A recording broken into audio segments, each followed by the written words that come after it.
নমঃ শিবায়। ভারত মাতা শিবশক্তি অবতার ব্রহ্মা বাবার বাণী। ওম পিতাশ্রী। সে বাবাকে মনে আছে? আজকের তারিখ 7ই জুলাই 2026, প্রাতঃ ক্লাস, রিভাইজ ডেট 1 মার্চ 2020। ওম নমঃ শিবায়। আজ শ্রদ্ধেয় ব্রহ্মা বাবা বলছেন, বিশ্ব পরিবর্তনকারী বাচ্চারা। হ্যাঁ বাবা, এই সময়ে বাচ্চাদের সামনে দুটি দিক রয়েছে, বাবা এবং ধন। এই সময়ে উভয়ই সংঘর্ষে রয়েছে, কিন্তু বুদ্ধিতে বসিয়ে নাও, ধন তো নশ্বর, আর বাবা আছেন, ছিলেন এবং চিরকাল থাকবেন। তাহলে কোন জিনিসকে ভালোবাসতে হবে তা তোমরা দেখে নাও। ওম নমঃ শিবায়। সেই সময়ের কথা, ড্রামা কতই না চমৎকার ছিল, কি সিস্টেম তৈরি হয়েছিল।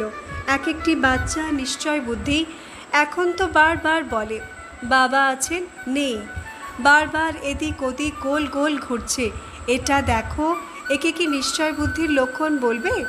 সবচেয়ে বড় কথা, সেই যুগে বাবা বা আমি কখনো কোনো বাচ্চাকে এমন বলিনি, বাচ্চা ওই মন্দিরে যেও না, ওটাতে যেও না। বাবা নিজেই পাঠিয়েছেন। কেন পাঠিয়েছেন জানো কারণ কি? এখন সবচেয়ে বড় কারণ হলো বাচ্চাদের বাবার ওপর কতটা নিশ্চয় আছে। জাগতিক বাচ্চা হলে টলে যাবে, আর নিশ্চয় বুদ্ধি হলে স্থির থাকবে। আর দ্বিতীয় একটি কারণ ছিল যে যাও বাচ্চারা, দেখে এসো যে নিজের বাবার মতো কেউ জ্ঞান শোনাতে পারে কি না। চেক করে এসো, দেখে এসো। সে যতই অ্যাক্টিং করুক, নকল করুক, বাবার ভালোবাসার কপি তো কেউ করে দেখাক। মাঝে মাঝে বাবার জন্য বলতো, আরে বাবা অফিসিয়াল ইশারা দিয়েছেন। বাবার সেই ইশারার মধ্যেও কি ছিল? ভালোবাসা ছিল। ভালোবাসা। যে বাচ্চারা নিজের বাবাকে চেনো, এখনও বাবা বলেন, বাবাকে সিস্টেম দিয়ে বেঁধো না, বাবাকে শরীরের সাথে বেঁধো না, বাবাকে বিজ্ঞানের উপাদানের সাথে বেঁধো না, কারণ তিনি বাবা, তিনি পরমপিতা পরমাত্মা, তার সাথে বেঁধো না। উপাদানগুলোকে বাবা বানিয়েছেন, উপাদানগুলো বাবাকে বানায়নি। এমনটা কেন বোঝে না? কাকে বানিয়েছেন বাবা? সংসার বানিয়েছেন, সৃষ্টি বানিয়েছেন। এই সৃষ্টিতে উপাদান তো একটি ছোট জিনিস। উপাদান না থাকলেও বাবা তবুও নিজের ভালোবাসার বর্ষণ নিজের প্রতিটি বাচ্চার ওপর করবেনই করবেন। বাবা কোনো উপাদানের বশীভূত নন, ঠিক আছে? এই সময়ে যে বাবাকে চিনেছে সেই মালিক হয়ে গেছে, আর যে মান সম্মান দেহ অভিমানে রয়ে গেল তার পাঠ সে নিজেই তৈরি করেছে। তখন তার জন্য কিছু বলা হবে না। বাবা কার ভাগ্য তৈরি করেন? বাবা সেই বাচ্চার ভাগ্য তৈরি করেন যে বাচ্চা এসে বলে, বাবা এখন আমার কিছু লিখতে আসছে না, আমি ছোট বাচ্চা তো, আপনি বসুন না, আমাকে লিখতে শেখান না, আমি আমার ভাগ্য কিভাবে লিখব, আমাকে উপায় বলুন। তখন বাবা কি বলবেন? এসো বাচ্চা, আমার কোলে বসো, আমি তোমার হাত ধরে তোমার ভাগ্য লিখিয়ে দিচ্ছি, এটাই বলবেন না? আচ্ছা। আবার দ্বিতীয় কথা, অন্য বাচ্চা বলে, আমার আপনার প্রয়োজন নেই, আমি বুঝতে পারি এত সময় হয়ে গেছে, আমি লিখতে পারবো না, আমি এত বড় হয়ে গেছি, এত বড় বড় সবাইকে জ্ঞান শোনাই, আমি নিজেই নিজের ভাগ্য তৈরি করব। বাবাকে বকে দিয়ে চলে যায়। বাবা বলবেন, আচ্ছা বাচ্চা, তুমি তো বুদ্ধিমান হয়ে গেছো, বড় বাচ্চা হয়ে গেছো। হ্যাঁ, তুমি তো বাবার থেকেও বেশি বুদ্ধিমান হয়ে গেছো। বাবার তো অল্প বুদ্ধি আছে, বেশি নেই। আচ্ছা, এটা তো খুব ভালো কথা হলো, তাই না? চলো, তুমি নিজের ভাগ্য নিজেই লেখো। এখন বাবা সেই বাচ্চাদের ভাগ্য লিখবেন যারা বলে, বাবা এখনও আমি ছোট বাচ্চা, আমার তো 20 বছর হয়ে গেছে, কিন্তু কোথায় কোথায় আমি একটু গুলিয়ে ফেলি। তাই আপনি আছেন না আমার সাথ দেওয়ার জন্য। এই নিন বাবা, আপনি আমার হাত ধরুন, ধরে আমার ভাগ্য লিখতে শেখান। আপনি আমাকে শেখালে আমি শিখে যাব। যে বাবার কোলে বসে আর বাবা যার ভাগ্য লেখেন তাকে বলে ভাগ্যবান আত্মা। ভাগ্যবান কেন? কারণ বলবো, যার ভাগ্য স্বয়ং ভাগ্য বিধাতা লেখেন তাকে বলে ভাগ্যবান আত্মা। তাই ছোট ছোট বাচ্চা হয়ে যাও। বাবা, আমি ছোট মেয়ে, ছোট ছেলে, আমি তো কোলে বসে শিখব। আমার বুদ্ধিমান হতেই হবে না। বুদ্ধিমান তো বাবার থেকে 10 ফুট দূরে থাকে। বুদ্ধিমান কি করে? দেখো, আমার কাছে ভালো কলম আছে, আপনার কাছে তো ভালো কলমও নেই। বাবা, আমার কাছে ভালো কালি আছে, আপনার কাছে কি আছে? কিছু নেই। মানে সেই বাচ্চা উপাদানে ঘেরা থেকে কি বলছে, আমাদের কাছে তো এটা আছে, আপনার কাছে তো এটা নেই। কিন্তু এটা বোঝা উচিত যে এই যে ছোট ছোট উপাদানগুলো আছে না, সেগুলোর রচয়িতা শিল্পী আমার কাছে আছেন। তিনি এমন শিল্পী, তিনি তো তোমার পরীক্ষা নিচ্ছেন যে ছোট কলম, ছোট উপাদান ভেঙে গেল, তারপর কি হবে? বুদ্ধিমান বাচ্চার কলম ভেঙে গেল, খারাপ হয়ে গেল, তখন সে কাঁদবে। নিজের কলম তো চিরকাল চলবে, কারণ ওটা অরিজিনাল। বুঝেছ? যেটা ডুপ্লিকেট সেটা অল্প সময়ের জন্য, সেটা কি হবে? বন্ধ। তারপর কাঁদবে, লজ্জাও পাবে, এত লজ্জা পাবে, আরে আমি কি ভুল করলাম, এত মূর্খ আমি কিভাবে হলাম। যে উপাদানগুলো শেষ হয়ে যাওয়ার মতো, তার ওপর আমি বাবার মজা উড়ালাম। আর যে কোলে বসে হাসছে তাকে বুদ্ধিমান বলবে, আপনি এখন নামুন। বাবা বলবেন, না, এখানেই বসে থাকবে, কারণ আপনি তো কোনায় গিয়ে কী করছিলেন? মজা উড়াচ্ছিলেন। আপনি দাঁড়িয়ে থাকুন, যখন আপনার পালা আসবে তখন বসাবো। আপনি তো অনেক সুখ নিয়েছেন না, সুখে আছেন, আপনি তো পেয়ে গেছেন, কারণ বাবা তো প্রথমে আপনার কাছেই এসেছিলেন লেখানোর জন্য, যে এসো আমি লিখিয়ে দিই। আপনি মানা করে দিয়েছেন। বারবার তো আর সুযোগ পাওয়া যায় না, একবারই পাওয়া যায়। ঠিক আছে বাচ্চারা, এখন শব্দকে নয়, ভাবকে দেখো। এখনো পর্যন্ত বাবা যা বলেছেন শব্দকে নয়, ভাবকে পড়ো। ঠিক আছে? খুব মজা এলো না? তোমরা বাচ্চারা কার কোলে খেলছো? বাচ্চারা বলল, বাপ দাদার। বাবা তোমাদের ভাগ্য তৈরি করছেন, তাই না? কোনো কোনো বাচ্চা তো কাকে কাকে জোর করে ধরে নিয়ে আসে, বলে, বাবা একেও 2 মিনিট বসিয়ে নিন। কেউ কেউ তো বলবে, না না, আমরা বসবো না। এটা কি? বাচ্চা বলল, ইয়ারফোন বাবা, বিজ্ঞানের উপাদান।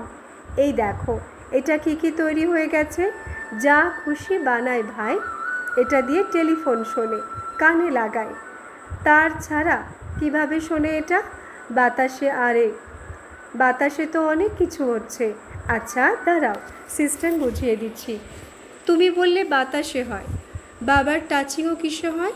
বাতাসে হয়, তাই না? দাঁড়াও দেখাচ্ছি। এটা ধরো, এটা বাবা আর এটা আত্মা। বাবা এতে টেপ রেকর্ডার বাজান, তখন আত্মা শোনে। ভাবো, এতে যা বাজবে তা এতেই শোনা যাবে, অন্য কেউ কিছু শুনতে পাবে না। ভেতর থেকে কানেকশন আছে, যাই বলে দিক না কেন তো এটাই শুনবে। বোঝো? ভালোবাসলে এটাই বুঝবে, এ বুঝবে না। আর কেউ কি বুঝবে? অন্য কেউ বুঝবে না।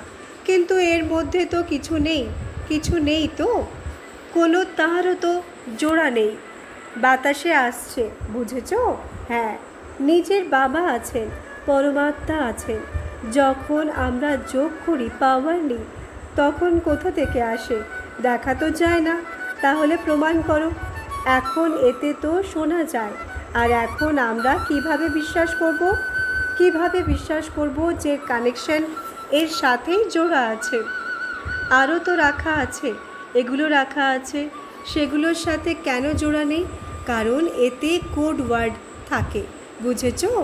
আত্মা যদি পরমাত্মার সাথে মিলনের সঠিক কোড ওয়ার্ড না জানে, তবে মূর্খতা হবে। যেমন এর আওয়াজ বাতাসে আসছে না, তেমনই বাবার পাওয়ার এভাবে আসে, এইভাবে। বলেন বাবা, শুনি আমরা, কারণ তিনি আমাদেরই নিজেদের কোড ওয়ার্ড দিয়েছেন, আর কাউকে দেয়নি। আছে না কোড ওয়ার্ড? পেয়েছো না কোড ওয়ার্ড? তোমরা তো পুরো কোড ওয়ার্ডের নির্মাতাকেই পেয়ে গেছো। সিস্টেম বুঝতে পেরেছো?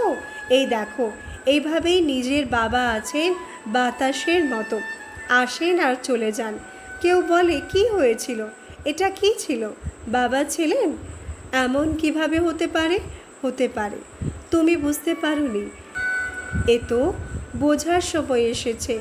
তোমার কোড ওয়ার্ড ফেল হয়ে গেছে, সঠিক লাগাওনি, তুমি সঠিক নম্বর লাগাওনি, তাই তুমি সঠিক কানেকশন পাওনি। তার ভুল নয়, ভুল তোমার যে তোমার কানেকশনটা সঠিক জোড়া ছিল না। বুঝেছো? হ্যাঁ।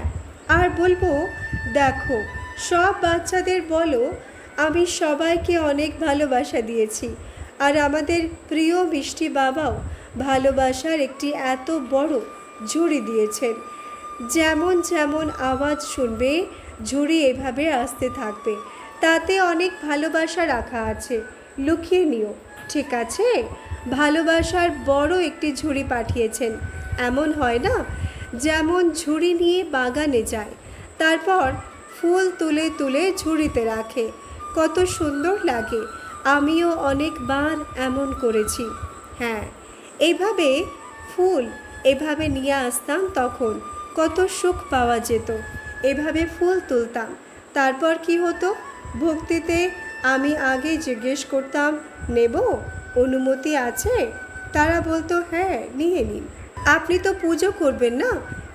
জ্ঞানমার্গেও যখন আমাদের প্রিয় মিষ্টি বাবা এলেন, সেই সময়ও ফুল তুলতাম, কারণ খুব ভালোবাসা দিয়ে বাবাকে ভোগ নিবেদন করতাম, তাই না? সেই সময়েও এমন সিস্টেম ছিল। বাচ্চাদের ফুলের ওপর শেখাতাম, এই দেখো বাচ্চা, এটা কিসের ফুল? এটা গোলাপ ফুল, এটা চামেলি ফুল, পোখরাজ, এই সব এমন এমন ফুল হতো, কোনোটা রজনীগন্ধার মতো। কে কে রাতে জেগে থাকা, রজনীগন্ধা, বাটি করা, তার মধ্যে সবচেয়ে ভালো ফুল হলো গোলাপ ফুল। আমাদের বাচ্চাদের কি হতে হবে দেখো। আর এই সব কার ফুল?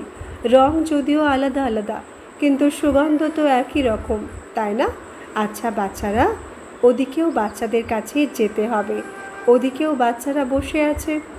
কেউ জিজ্ঞেস করলো, যদি আমরা কারো হাতের খাবার খাই তবে তার প্রভাব কতক্ষণ থাকে? বাবা বললেন, দেখো, সেটা তোমার স্থিতির ওপর। যদি তোমার স্থিতি 4 দিন সেটাকে রাখতে চায়, তবে 4 দিন পর্যন্ত পড়বে। যদি খাবার খাওয়ার আগে তুমি মনে করো বাবা এটাকে একদম শুদ্ধ করে দিন, তবুও একটু যখন তুমি খেলে, তখন 1 মিনিট আমার বাবা আমার সাথেই চলে আসুন। পুরো নিজের মন বুদ্ধিতে বাবার পাওয়ারকে ফোকাস করো, যাতে এখানেই থাকে, এখানেই, ভেতরে না যায়। বুঝেছ? এখানে খেলে তো এখানেই যা, ওদিকে না যা। বুঝেছ? সেটা স্থিতির ওপর, ঠিক আছে বাচ্চারা? আর কিছু জিজ্ঞেস করার আছে? কেউ বলল, আজ গ্রুপ আসছে বাবা। গ্রুপ আসছে? সব বাচ্চাদের ওয়েলকাম। গ্রুপের সিস্টেম তৈরি করো বাচ্চারা। কেন? কারণ শরীরকেও দেখতে হবে। এমনিতে আমাদের বাবা আসেন, বেশিক্ষণ থাকেন না, তবুও শরীরের হিসেবে দেখো, একটি মিটিং করাও, কারণ বাবার সাথে দেখা করতে হবে না? তারপর কখনো আমার পালা এলে আমিও দেখা করে নেব, তাই না? মাসে 2 বার, ঠিক আছে? সিস্টেম তৈরি করো। সিস্টেম তৈরি করলে কি হবে? সেবাও ভালো হবে, আর শরীরও বিশ্রাম পাবে। সবচেয়ে বড় কথা, একটি জিনিস সবাই নিজের নিজের বুদ্ধিতে বসিয়ে নাও। এটা খুব বড় একটি মেসেজ দিচ্ছি। চোখ, নাক, কান খুলে শুনে নাও। নাক তো খোলে না, কিন্তু কান খুলেই শুনে নাও। আচ্ছা, তাহলে শোনাই। এই জন্যই বলছি, নিজেদের মধ্যে এমন যেন না হয় যে তার কাছে ধন চাও আর বাবার কথা বলে চাও।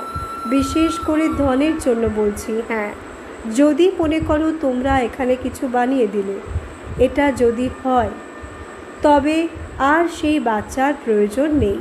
সব বাচ্চা, যার কাছে একটু বেশি আছে সে বেশি করুক, যার কাছে একটু কম আছে সে না হয় একটাই করুক। তো সবাই মিলে তার যতটা হয়, ভাড়া হয়, যেভাবে হয়, যতটা তারা দিয়ে দিক, এতটাই করো, শুধু এতটাই করো, কারো কাছে চাইবে না। আর যদি বাবা এমন জিনিস কারো মধ্যে দেখেন, তবে সে যেন নিজের হিসাব কিতাব দেখে নেয়, কারণ চাওয়ার চেয়ে মরণ ভালো। এই পাঠ এখনো পর্যন্ত কেউ শেখেনি। কে শিখেছে? সেই সময় কত বড় বড় কথা বলতো। সফল করা এক আলাদা কথা। সফল করা যা নিজের মন বুদ্ধি খাটিয়ে যতটা করে। সফল করানো এটা ভুল। সফল করো। কি সফল করবে? এই সিস্টেম এখন বন্ধ। আগামী সময়ে এত বাচ্চা আসবে, এত আসবে, এই এত সব গয়না এখানে রেখে চলে যাবে। এই নিন বাবা। কিন্তু বাবার চাই না। আজও এমন বাচ্চা আছে যে বাবা প্লিজ রেখে নিন না, নিয়ে নিন না বাবা। চায় না, একদম চায় না। এখন এই শরীরও এমন যে মাটিতে বসাও তো বসে যাবে, কুঁড়ে ঘরে বসাও তো বসে যাবে। যখন এর কোনো সমস্যা নেই তখন অন্যদের কি সমস্যা? জঙ্গলে বসাও তো জঙ্গলে বসে যাবে। তাই সিস্টেম অনুযায়ী জমা কোনো বাচ্চাকেই করতে হবে না। এই সময়ে বাচ্চাদের সামনে দুটি দিক রয়েছে, বাবা এবং ধন। এই সময়ে উভয় সংঘর্ষে রয়েছে, কিন্তু বুদ্ধিতে বসিয়ে নাও ধন তো নশ্বর, আর বাবা আছেন, ছিলেন এবং চিরকাল থাকবেন। তাহলে কোনো জিনিসকে ভালোবাসতে হবে। তাহলে কোন জিনিসকে ভালোবাসতে হবে তা তোমরা দেখে নাও। হ্যাঁ, পরিশ্রম করে যদি উপার্জন করছো আর সেই জিনিসকে সেবায় লাগাচ্ছ অল্প অল্প, যেভাবে হচ্ছে সেটা এক আলাদা জিনিস।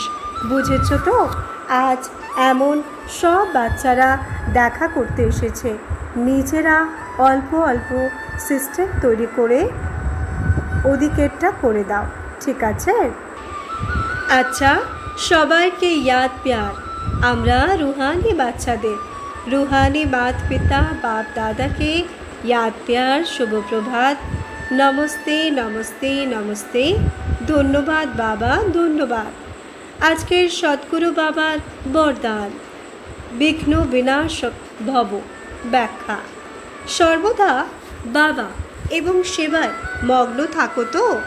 মগ্ন থাকার নিদর্শন কী হবে? সর্বদা বিঘ্ন বিনাশক। কোনো বিঘ্নই তাদের লগনকে মুছে দিতে পারে না। কোনো তুফানই সেই জাগ্রত জ্যোতিকে নেভাতে পারে না। তাহলে এমন জাগ্রত জ্যোতি, অখণ্ড জ্যোতি কি তোমরা নিজের স্বরূপ জ্যোতি, বাবাও জ্যোতি এবং ঘরও জ্যোতি তত্ত্ব, একটি জ্যোতি শব্দের উপহার সাথে নিয়ে যাও, তবে সহজে বিঘ্ন বিনাশক হয়ে যাবে। আচ্ছা, ওম নমঃ শিবায়।